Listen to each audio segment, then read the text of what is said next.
যাদের জন্য করছো কামাই মরলে তারা চিনবে না। থাকতে সময় করো আমাল ঈমান করো খাঁটি, তোমার আমার শেষ ঠিকানা 3.5 হাত মাটি। তোমার আমার শেষ ঠিকানা 3.5 হাত মাটি। কত কষ্ট করে তুমি করলা সাদের বাড়ি, ওই বাড়িতে ঠাই হবে না, যাইতে হবে ছাড়ি। মোহমায়ার এই পৃথিবী রবের বিধান ভুলো না। মোহমায়ার এই পৃথিবী রবের বিধান ভুলো না। যাদের জন্য করছো কামাই মরলে তারা চিনবে না। আজকে মরলে কালকে 2 দিন, পরের দিন কেউ কাঁদবে না। যাদের জন্য করছো কামাই মরলে তারা চিনবে না। আল্লাহুম্মা সাল্লি আলা। ওই বাচ্চাটা গাড্ডায় পড়ে গেছে, আমার নবী ওই পাথরটা নিয়ে বাচ্চার বুকে চাপিয়ে দিলেন না। সঙ্গে সঙ্গে রহমতের নবী দয়া নবী বাচ্চাটাকে পাঁজা করে নিয়ে কোলের সঙ্গে জড়িয়ে ধরে হাওয়া করে কাঁদতে লেগেছে। এ বাবা তুমি আমার মারতে এসেছো, বাবা এ বাবা আমার অত্যাচার করতে এসেছো, বাবা আমার মারতে গিয়ে যেন তোমার না লেগে যায়। তোমার গায়ে যদি পাথরটা বেকায়দায় পড়ে যায় তুমি তো শেষ হয়ে যাবে। তোমার আব্বা কত কষ্ট পাবে, মা কত কষ্ট পাবে, বাবা তোমার আব্বা আমার কাছে তুমি তো এতিম হয়ে যাবে। বাবা যাও যাও যাও যাও, গালে চুমা দিয়ে মুখে চুমা দিয়ে মাথায় হাত বুলিয়ে দিয়ে যে বাচ্চাটা পাথর মারতে এসেছে আল্লাহর নবী রক্ত মাখা অবস্থায় বাচ্চাটাকে জড়িয়ে ধরে চুমা দিতে দিতে দিতে দিতে যারা মারতে এসেছে তাদের হাতে রাসূলুল্লাহ প্রতিশোধ না নিয়ে বাচ্চাটা কি তুলে দিলেন। আর একবার বলি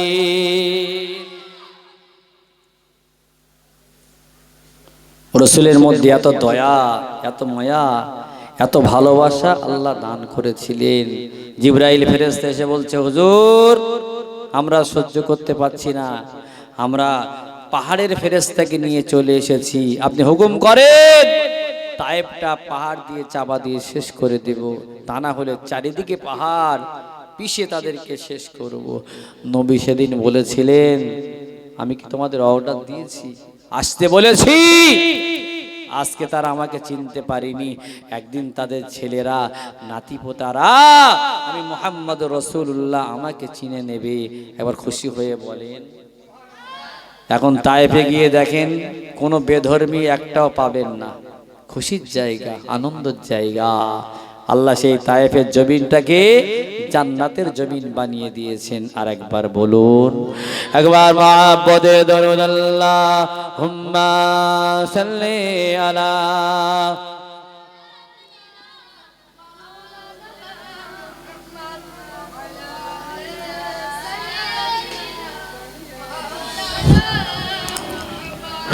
अल्लाह ने मक्का ही से एक काबा बनाया, उस काबे की काबा तेरे मरकात बनाया।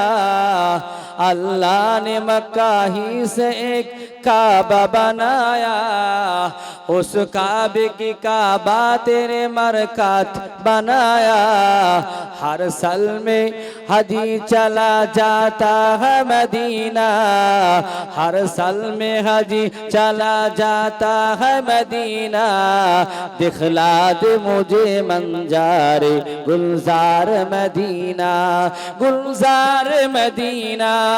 गुलजार मदीना गुलजार मदीना दिखला दे मुझे मंजार गुलजार मदीना ऐ खत्म रसूल फखरे उमम शाह मदीना ऐ खत्म रसूल फखरे उमम शाह मदीना दिखला दे मुझे मंजार गुलजार मदीना गुलजार मदीना गुलजार मदीना गुलजार मदीना ऐ फखर रसूल फखरे उमम शाह मदीना ला इलाहा इल्लल्लाह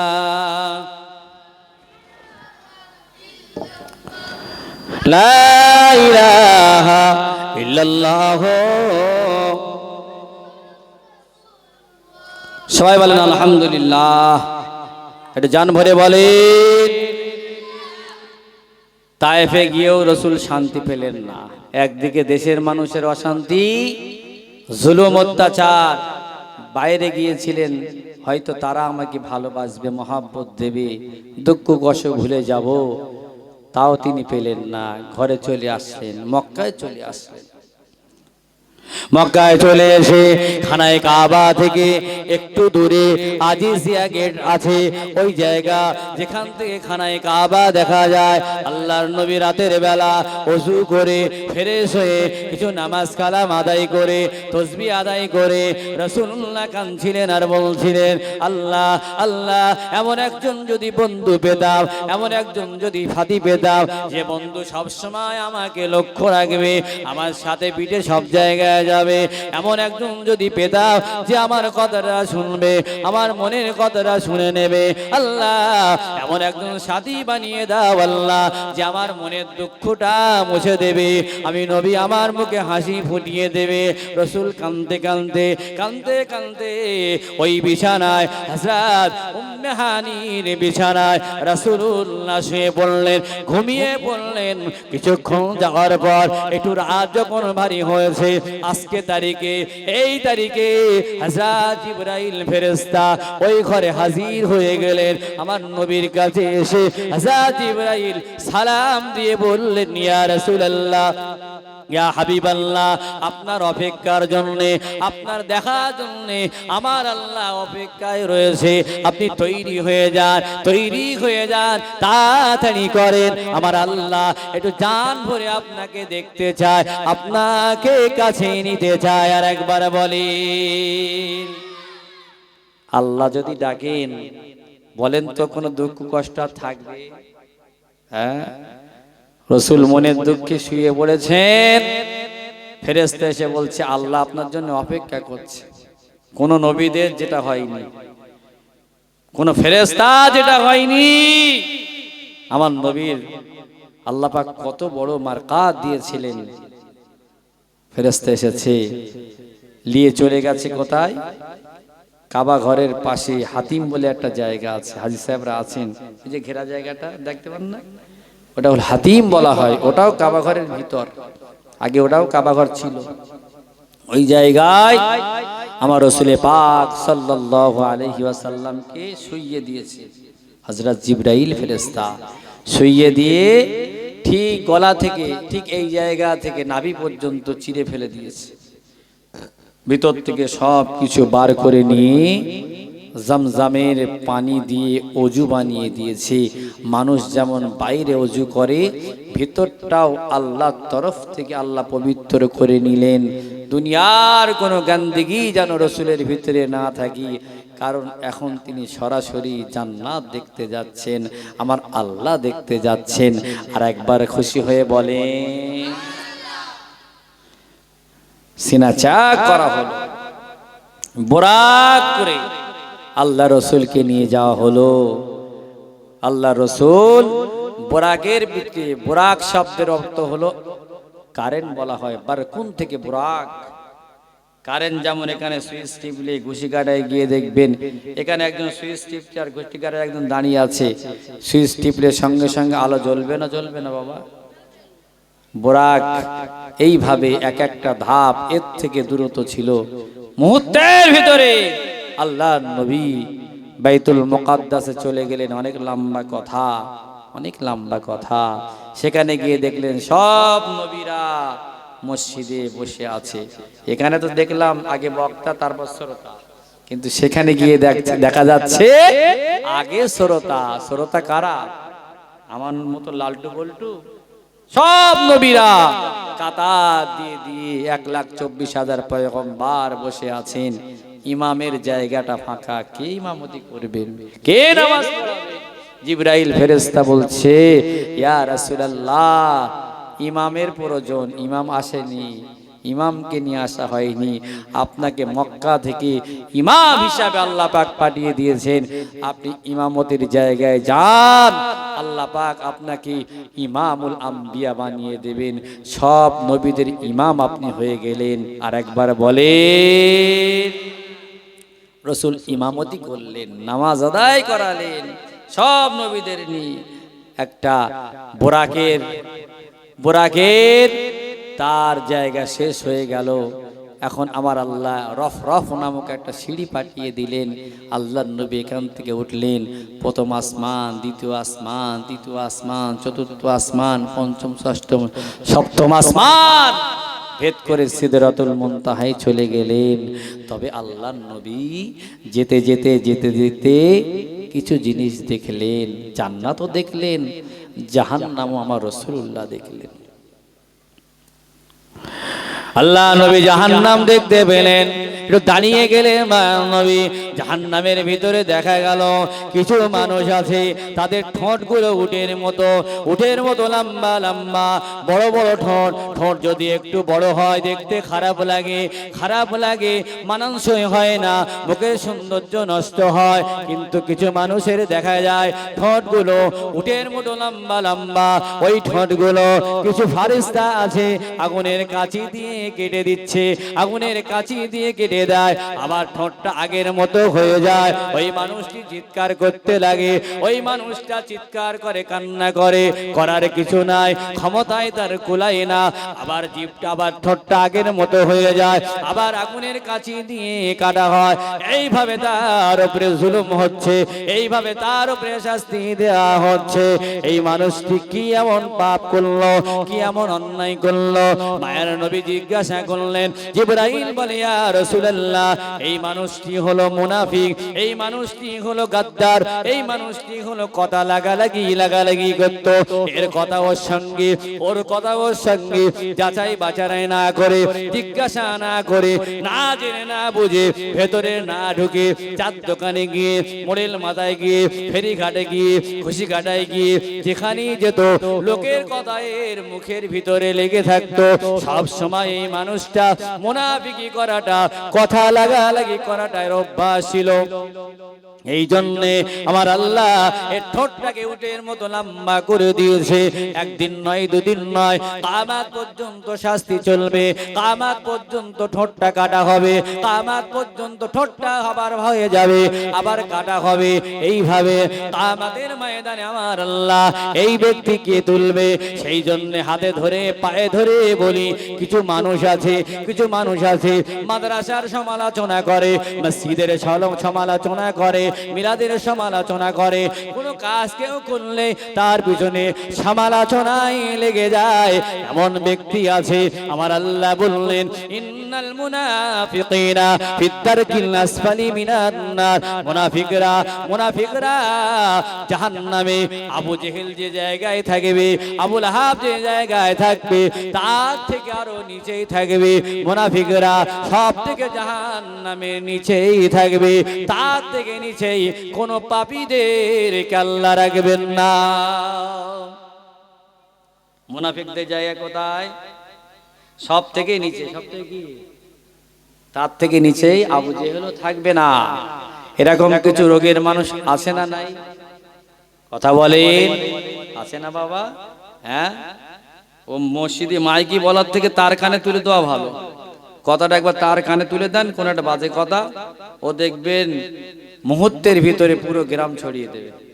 ওর আবার পেট ফোলা রোগ আছে, লোকের সাথে না বললে পেট ফোলে। সে রাজার গল্পর মতো একটা মুনাফিক, তার পেট ফোলা রোগ। রাজার চুল কাটতে গিয়ে দেখে রাজার কান কাটা। কি কাটা? রাজা বড় বাবরি চুল ঢেকে দিয়েছে, কান ঢেকে রেখে দিয়েছে। রাজা হতে গেলে কি একটু নিখুঁত হওয়ার দরকার আছে না বাবা? একটু নিখুঁত লোক হবে তো নাকি স্পেশাল? রাজা চুল ঢেকে কারো বুঝতে দেয় না, রাজা হয়ে বসে আছে। এ চুল কাটতে গিয়ে দেখে, রাজার চুল কাটতে গিয়েছে, দেখে রাজার কান নেই, কান নেই। রাজা বুঝতে পেরেছে, নাপতি বুঝতে পেরেছে, বলছে এই যদি এই কথা কারোর সঙ্গে বলিস জীবনের মতো তোর গর্দান নেব, জানে মেরে দেবো। এ চিন্তা করছে আমার তো আবার পেট ফোলা ব্যায়রাম, একটা কথা 1 মিনিটের বেশি পেটে রাখতে পারি না, বলতে হয় লোকের সাথে। কি হবে এবারে, কি হবে? বাড়িতে গিয়ে শুধু উসপাস উসপাস করছে। বিবি বলছে কি হয়েছে? বলে আর বলিস না। বিবি বারবার জিজ্ঞাসা করছে, বুঝতে পেরেছে কোনো কথা পেটের ভিতরে চেপে রেখেছে, তা না হলে তো এরকম করে না। গলা পর্যন্ত খেয়েও তো কোনোদিন আমাদের লোক এরকম করে না। আজকে এমন করে কেন, কি হয়েছে? বারবার ছেলে জিজ্ঞাসা করে, বউ জিজ্ঞাসা করে। ও রাগ করে মাঠে গিয়ে বসে আছে। কোথায় গিয়ে? হে মাঠের দিক গিয়ে বসে আছে, কারোর সঙ্গে বলবে না, কেউ যেন জিজ্ঞাসা না করতে পারে। হঠাৎ একটা কাক এসে আর কা কা কা কা কা করছে। ও দেখছে সর্বনাশ, পেট ফুলে কি বাস্ট হয়ে মরবো নাকি? হ্যাঁ, এ তো পেট তো একেবারে বড় হতে হতে অনেক বড় হয়ে গেছে। বলি ফেলি, মানুষ তো নেই, কাকের সাথে অন্তত বলি, কাকের সাথে বলি। কাককে বলছে, এই তুই যেন কাউকে বলিস না, আমাদের যে রাজা না, রাজার কান কাটা। যেই বলেছে সঙ্গে সঙ্গে পেট যেমন ছিল স্বাভাবিক হয়ে গেছে। যারা মুনাফিক তাদের পেট ফোলারও কথা না বললে থাকতে পারে না। কাকটাও ছিল ঘুরতে ঘুরতে রাজার বাড়ির এসে বাঁশের উপরে বসে রাজার কান কাটা, রাজার কান কাটা, রাজার কান কাটা। রাজা বলে খবরটা তো কেউ জানে না, সেই বিয়াদব ছাড়া, সেই মুনাফিকটা ছাড়া। ওরই কাজ ধরে এনে গর্দান দিয়ে দিয়েছে। সেই জন্যে একটু গল্পের ছলে বললাম বোঝানোর জন্যে, মুনাফিকি করব না, করলে কোথায় থাকবো? জাহান্নামের একদম সব থেকে নিচে। নামাজ কালাম কপালে 2-3টে জায়গায় দাগ টাক আছে, অসুবিধা নেই, কিন্তু থাকবো কোথায়? জাহান্নামের সব থেকে নিচেই। আল্লাহ যেন এই রোগ থেকে আমাদের হেফাজত করেন, বলেন আল্লাহুম্মা। আল্লাহ নবী আর একটু এগিয়ে গেলেন, জাহান্নামের মধ্যে লক্ষ্য করে দেখলেন, কিছু মানুষদেরকে লক্ষ্য করে দেখলেন, ওই মানুষগুলোকে ফেরেশতারা গলা টিপে রেখে দিয়েছে, গলা টিপে ধরে রেখেছে, আর তারা চিৎকার করছে, গাটা নীল হয়ে যায়, ওই ছটপট ছটপট করে।